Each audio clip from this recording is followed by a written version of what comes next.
God is totally in control of it. Is the term providence clear now? So when we see the sun rising in the east, after 12 hours of darkness, we thank God for that. That is part of God's providence. We are able to see a new day, so we ought to be thankful to God. When we see one season come and another one starts, we had the rain season coming to an end and we're about to go into the cold season. Instead of complaining, we should be thanking God for, because these seasons have their own purpose, which improve our quality of lives, and they are part of God's providence. That's helpful. Christiana, is it clear now what providence is? Hmm? So we're saying providence are things that God has put in place which he uses to govern the affairs of this world. Okay. Um, today I want to look at the second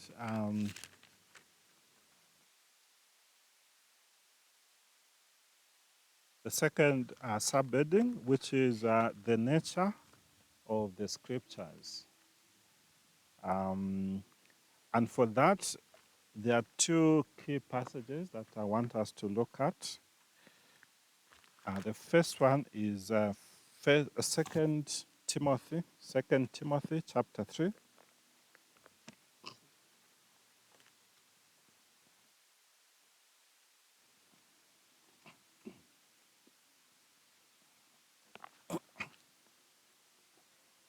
Second Timothy chapter 3, verse you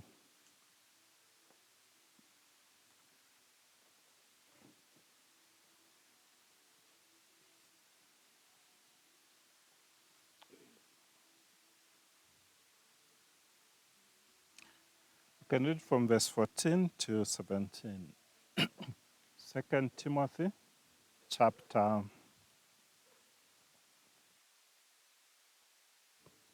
chapter 3, verse 14 to 17. The Bible reads, "But as for you, continue in what you have learned and have firmly believed, knowing from whom you learned it, and how from childhood you have been acquainted with the sacred writings, which are able to make you wise for salvation through faith in Christ Jesus." Verse 16. All scripture is breathed out by God and profitable for teaching, for reproof, for correction, and for training in righteousness, that the man of God may be complete, equipped for every good work. The context: the Apostle Paul is writing to a young man called Timothy. He was a young man in terms of age, but he was left to look after a church which had a lot of problems. It had very stubborn people. There were a lot of division, and so the Apostle Paul wrote to him twice to encourage him and to give him some specific instructions on how he can manage to look after the church.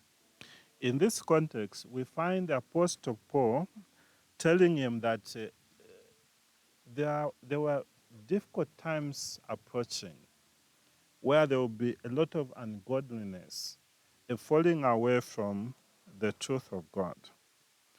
But he wanted to encourage him to be steadfast.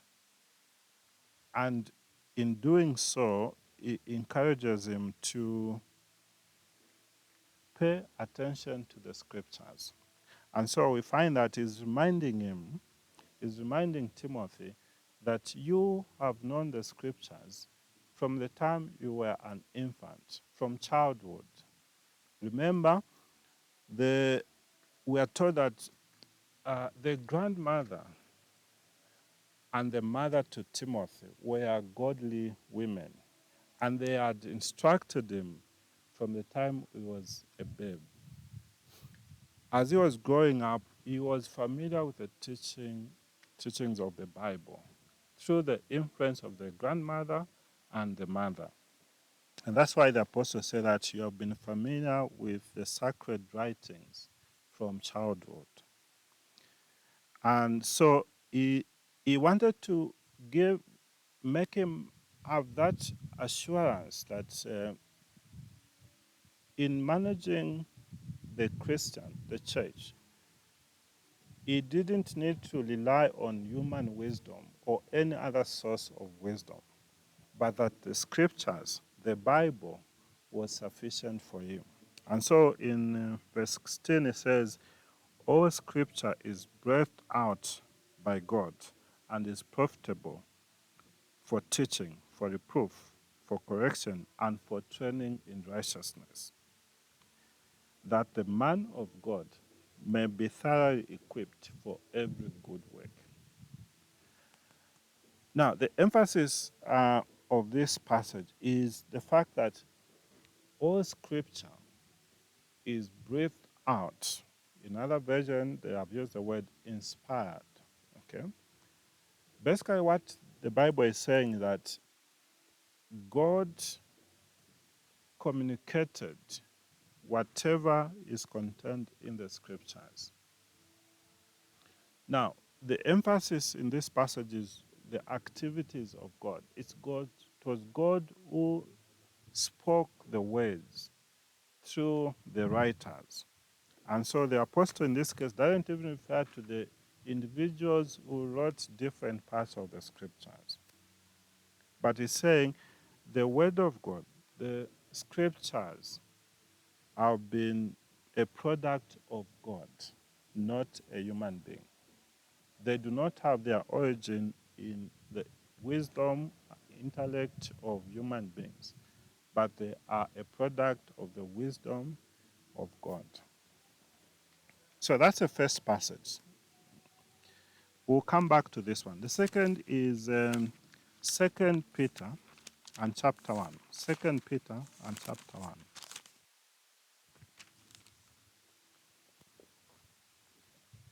2 Peter and chapter 1. We'll read from verse 16. My main focus is on verse 19 to 21. 2 Peter chapter 1, verse 16. For we did not follow cleverly devised myths when we made known to you the power and the coming of our Lord Jesus Christ, but we were eyewitnesses of his majesty. For when he received honor and glory from God the Father, and the voice was borne to him by the majestic glory, this is my beloved Son, with whom I am well pleased. We ourselves heard this very voice borne from heaven, for we were with him on the holy mountain. Verse 19. And we have the prophetic word more fully confirmed, to which you will do well to pay attention as a lamp shining in a dark place until the day dawns and the morning star rises in your hearts. Knowing this first of all, that no prophet of Scripture comes from someone's own interpretation. For no prophet was ever produced by the will of man, but men spoke from God as they were carried along by the Holy Spirit. This is Peter. He's writing to believers who are scattered in various parts of Asia Minor.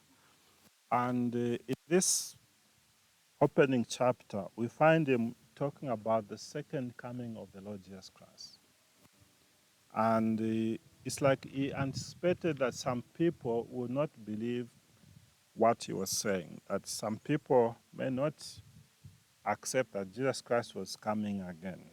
And so he says there are two reasons why he was confident or why they should believe that Jesus Christ is coming again. The first one was the testimony of eyewitnesses.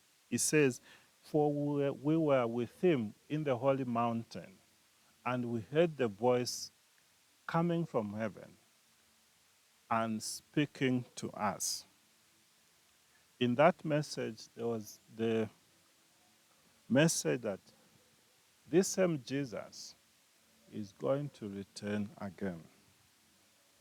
And so he's saying the reason why the Christians needed to believe that Jesus Christ was coming again was because of the testimony of those who were eyewitnesses, those who were with him when these events happened.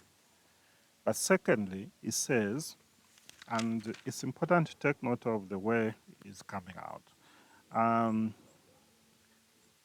Verse 17 and 18, that's why I talk about him and the other apostles being with him, particularly the four apostles who are close to him: Peter, James, John, and I think Andrew.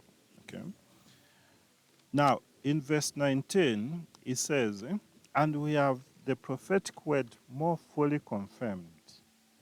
In other words, he's saying, we have now something which is more reliable, something that you need to pay particular attention to. Yes, there's the testimony of eyewitnesses, which is good, but that testimony cannot compare with the second witness, and that is word of God.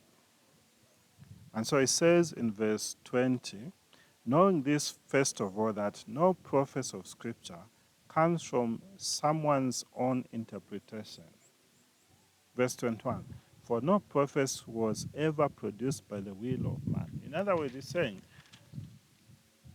the Scriptures are more important than the eyewitnesses who witnessed the events of the Lord Jesus Christ. They heard the voice, but it's saying there's something which is more sure, more certain, and that's the revealed word of God. It's important to take note of a few things in this passage. When we talk about God revealing himself to us through the word, we are saying this Bible, which has 66 books, was written by a lot of people over a period of many thousands of years. Okay. We're saying that each one of those people who God used to write the Bible, the scriptures, was under the control and dominion of the Holy Spirit, so that what they were able to communicate was the exact message that God wanted to be communicated.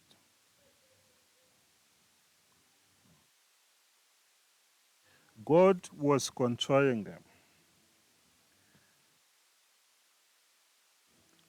The word, the phrase used in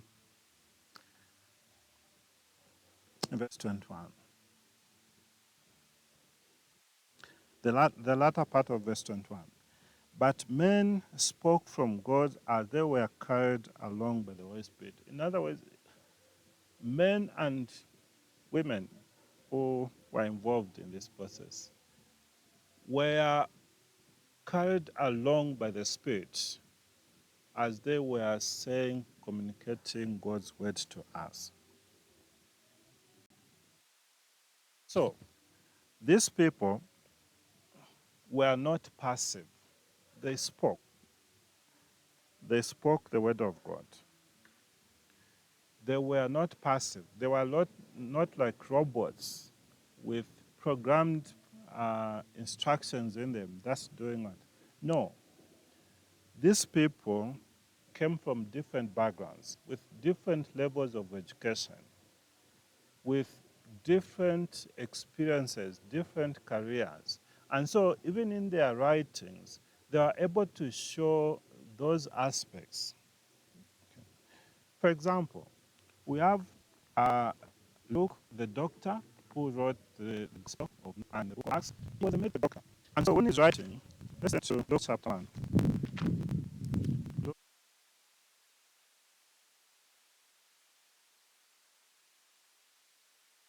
chapter 1, I start from verse 1.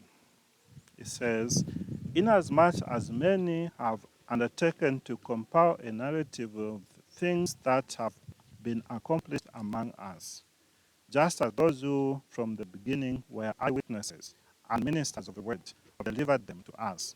It seems good to me also, having followed all things closely for some time past, to write an orderly account for you, most excellent Theophilus, that you may have certainty concerning the things that you have been taught. So Luke is, in writing the gospel, is saying, look, writing to Theophilus looks like someone, a government official, because this is a Greek name. Um, so the, the, the Israelites were under the control of the Greeks and later on the Romans. So this is the person he's writing to, and he's saying, look, a number of people have taken their time and effort to compile a narrative to document what has happened in our midst. But it looked good to me also, having been able to follow these things closely, to be able to write an orderly account for you. Luke was a doctor, highly educated, and anyone who has a background in sciences, you know that there's that focus on being able to meticulously follow evidence, examine things, and document them. That seems to have been the case with Luke. He had followed events, he had talked to Apostle Paul, Barnabas, and other apostles and disciples, and he has compiled a list or facts about what had happened. And so he was writing an orderly account.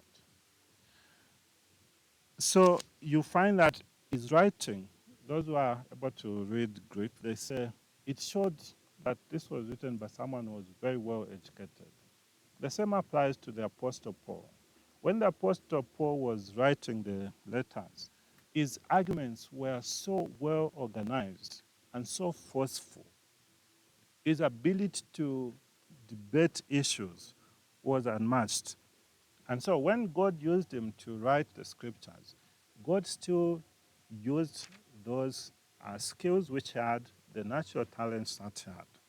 But there are others, like the writer to the book of Hebrews. Those who read Greek, they say, although it looks similar to Paul's writing, but when you read the original Greek, it seemed to be coming from someone who's not very well educated in being able to use Greek, but someone who understood what they were writing about.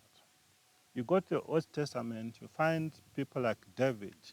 He had been a shepherd and a musician. So when he's writing, those aspects, his experiences with animals, seem to pop up in most of his writings.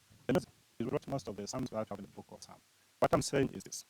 When God inspired letters of the different parts of the Bible, these people were conscious and were not passive. They knew what to do, but God already saw in that all the natural talents were being used, were able to communicate the truth of God in an accurate manner without any error. And this is what I'm saying from First, I think, chapter 1, verse 2. Second Peter chapter 1, verse 1. But men spoke, being moved by the Holy Spirit. They were able to communicate the truth. Not which, so you are led to anything that matters. So we are saying, when we look at the nature of the Bible, we're saying the Bible is the Word of God which has been communicated in human language. God, like we saw last week, out of his own will, decided to reveal something about himself to us so that we might know him and have a relationship with him. And in doing so, he used individuals, he inspired them. and he used them to communicate his mind to us.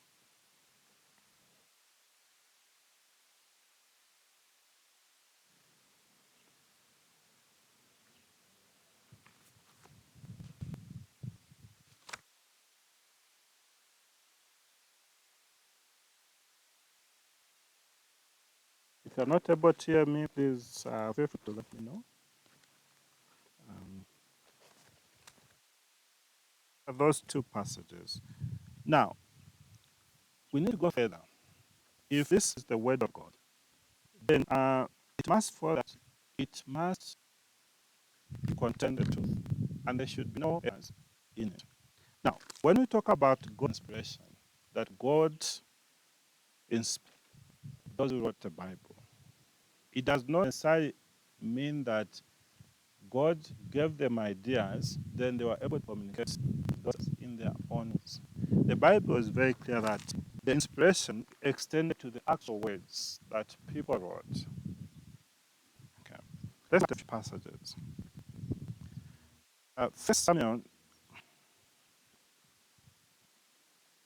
First Samuel chapter 24, verse 10.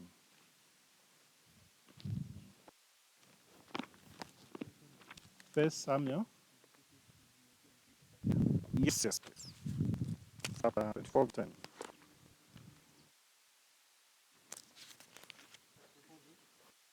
10.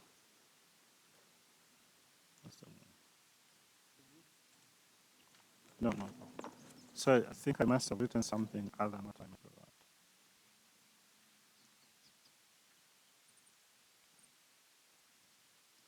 Okay, let's read some.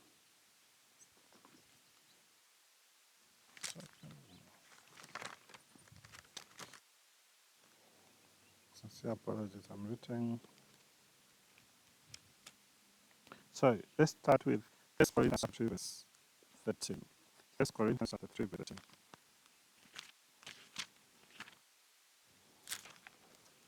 1 Corinthians chapter 2, verse 13. 1 Corinthians chapter 2, verse 13. Can someone read for us? You can start from verse 1.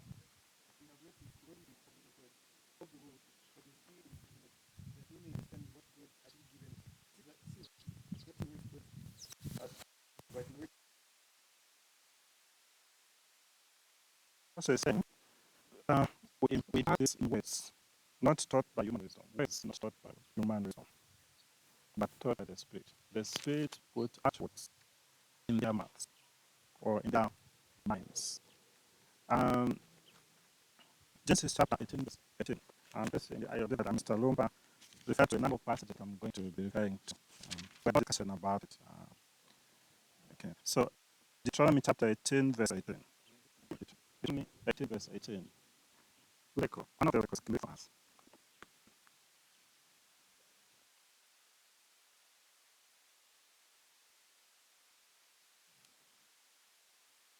Deuteronomy chapter 18, verse 18.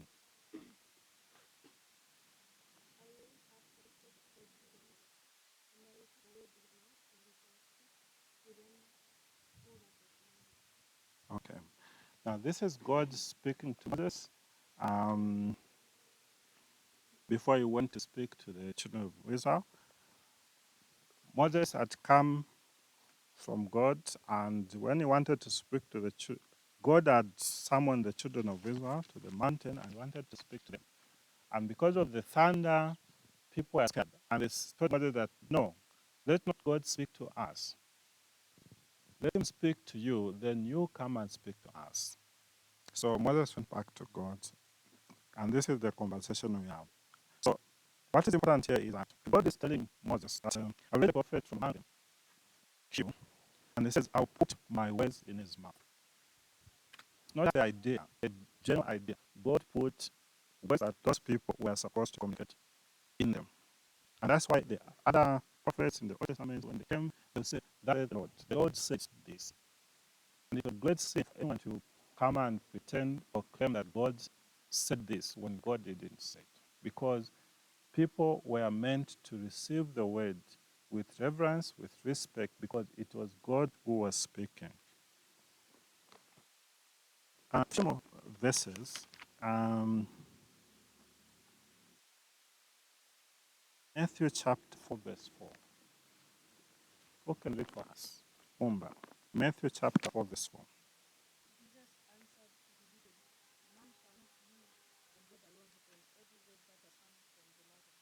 Okay. Then the passage is so clear. God said, man shall not live by bread alone, but by every word that proceeds from the mouth of God. In other words, each and every word that was uttered by the prophet in the Old Testament was important. God wanted people to take it seriously. The same statement is found in Luke chapter 4, verse 4. We won't read that. Jeremiah chapter 1, verse 9. Who can read first? Jeremiah chapter 1, verse 9. Jeremiah chapter 1, verse 9.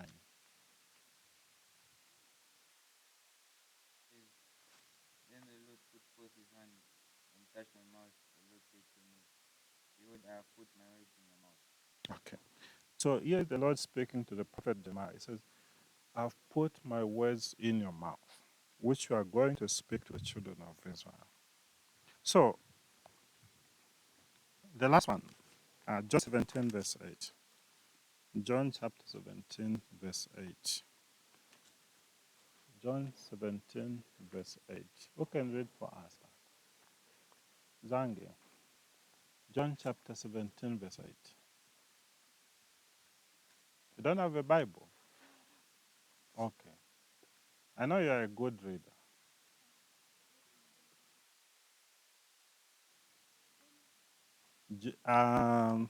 John chapter 17, verse 8.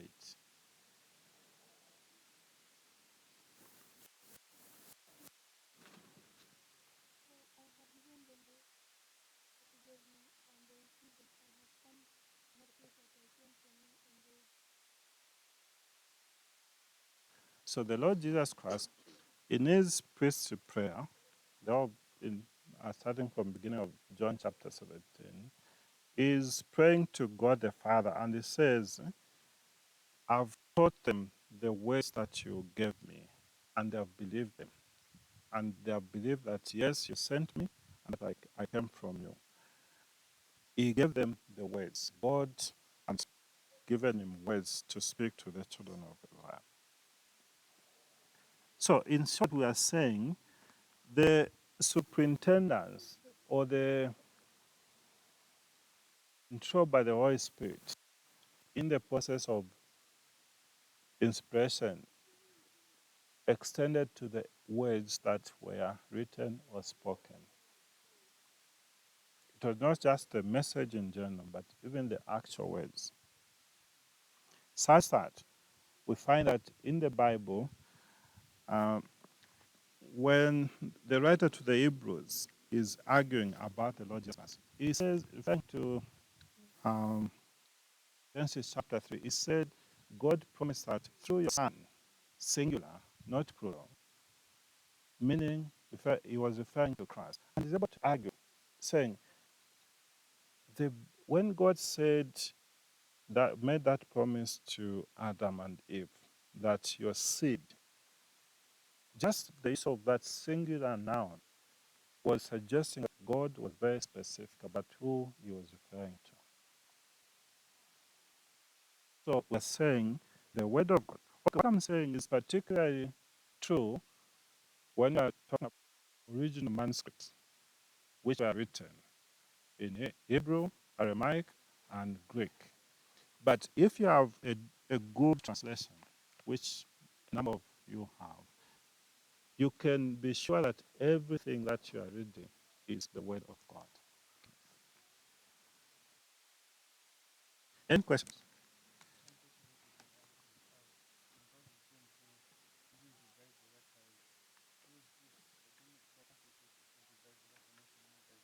Okay.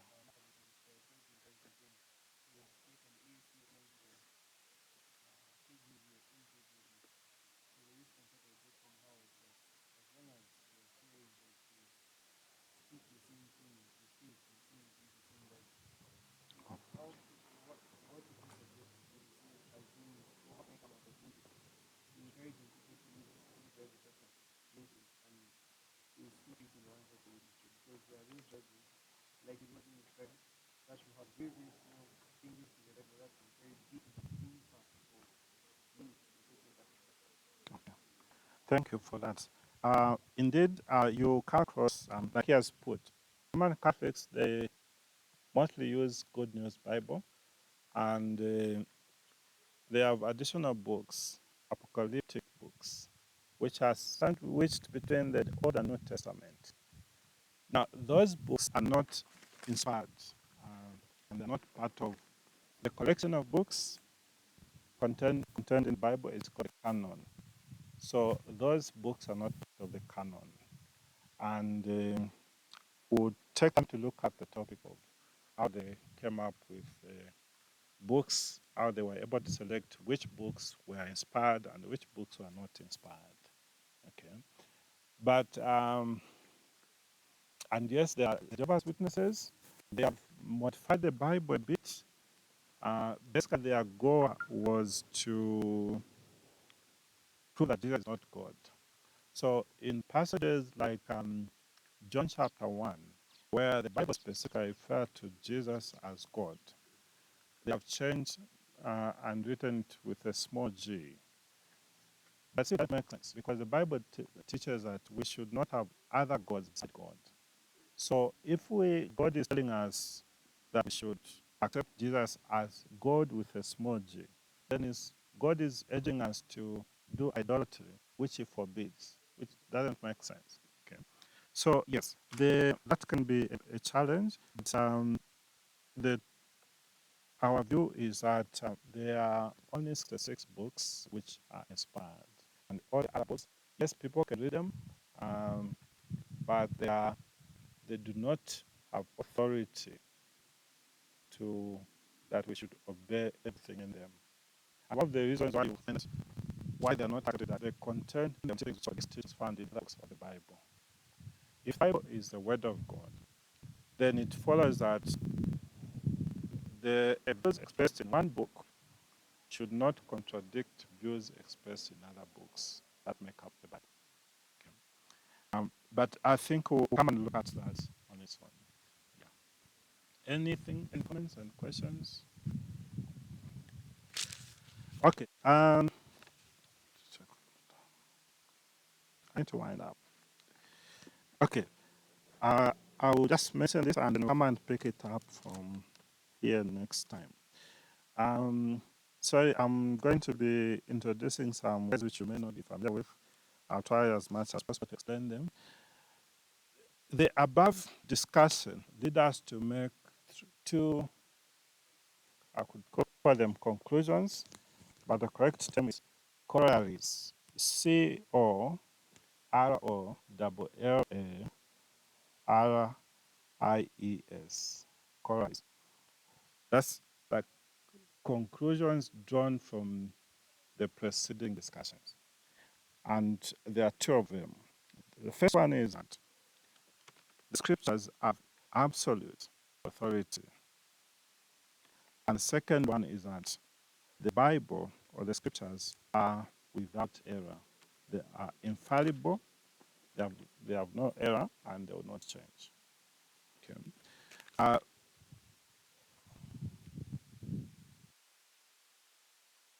the reason for this is simple. If God inspired the writer of the Bible, and made that whatever they communicated was according to his will, according to his mind.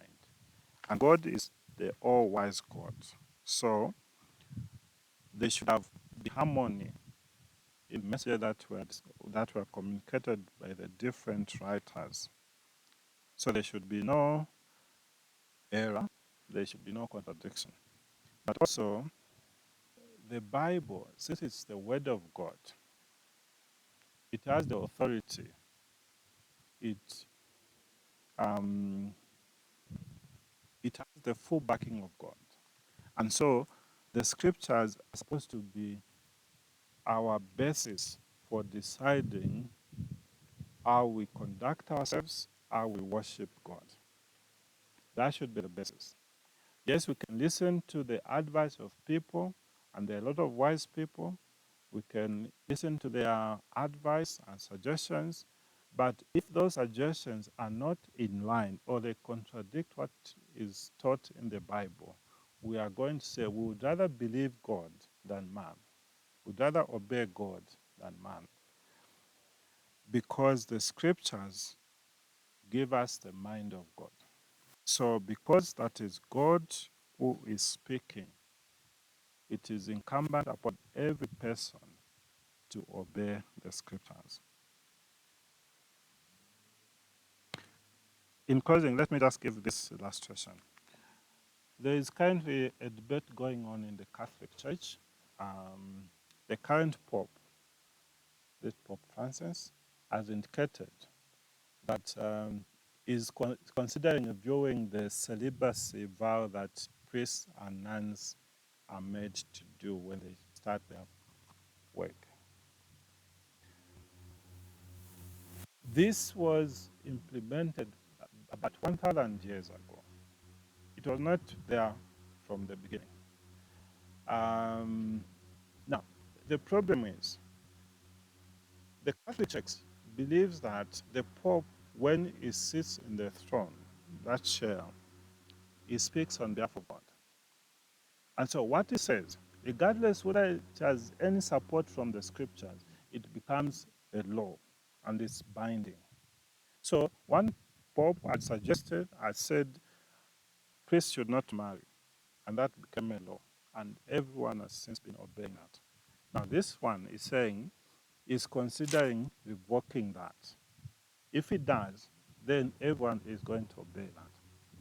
But the question should be, what does the Bible say about this matter? It's not up to the Pope to decide. Okay?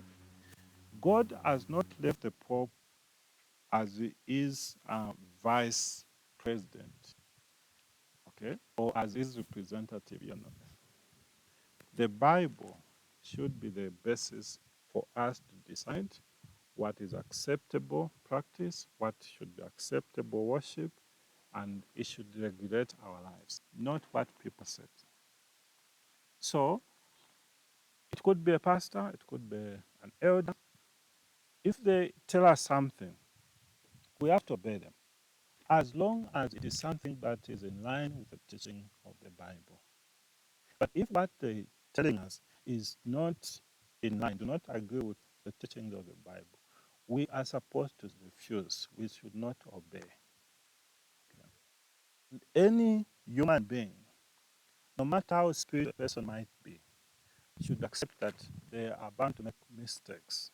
They're not infallible. Only the Word of God is infallible.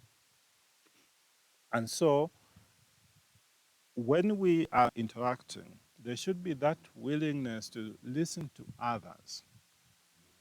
Maybe we have not understood something well, correctly, and so we can listen to them.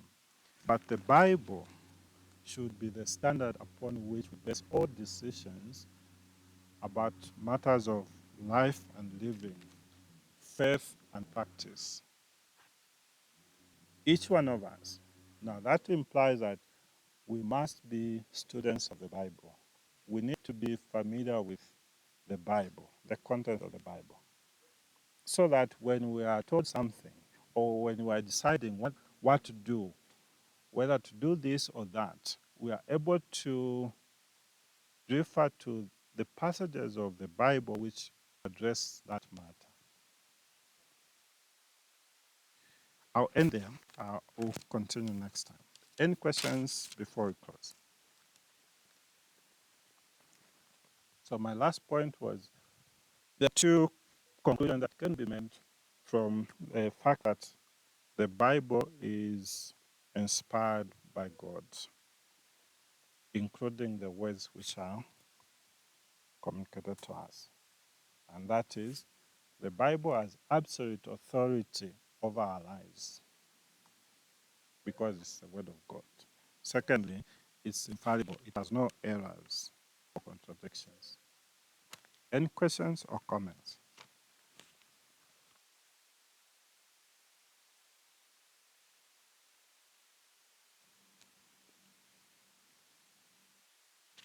Any questions or comments?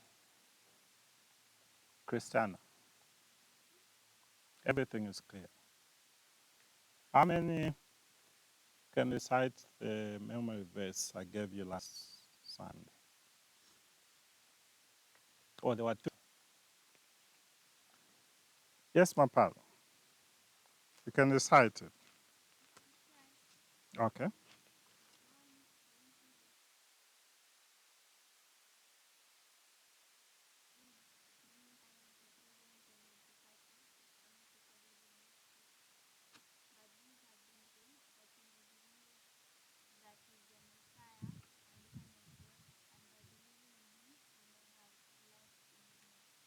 Okay. Which version is that? NIV. Okay. Yeah, I noticed the difference. If you have used ESV, the difference is just the part where it says you may believe that Jesus Christ is the Christ. Jesus is the Christ. In NIV, they have used Messiah. Okay. Thank you so much. Anyone else? Please, can we memorize it and we'll come and recite it next week? Two verses. John chapter 20, verse 30 and 31. That's the end of the chapter 20. Okay? Let's memorize that. If you can write on a piece of paper so that as you go to school, you can put it in your pocket and read it from time to time during break or lunch and so on. Because for you to remember, you need to be able to read it many times and if possible, write it over and over again. I find writing something helpful in terms of being able to remember what I'm writing. Although my handwriting is not good. But just that act writing helps me to remember things. Okay. Okay, we'll end there for today. Thank you so much for coming. Let us pray together as we close. Father, we are grateful that, Lord, we are able to look at your word and study it for the purpose that we might know the Son and that this knowledge may lead us to salvation. We thank you, Lord, for what you have done in preserving the scriptures, that over the years you have preserved your word so that even us who are living so many thousand years later are able to read and know what your mind is. Lord, we thank you. Confess that, Lord, we have not cherished the scriptures as we ought,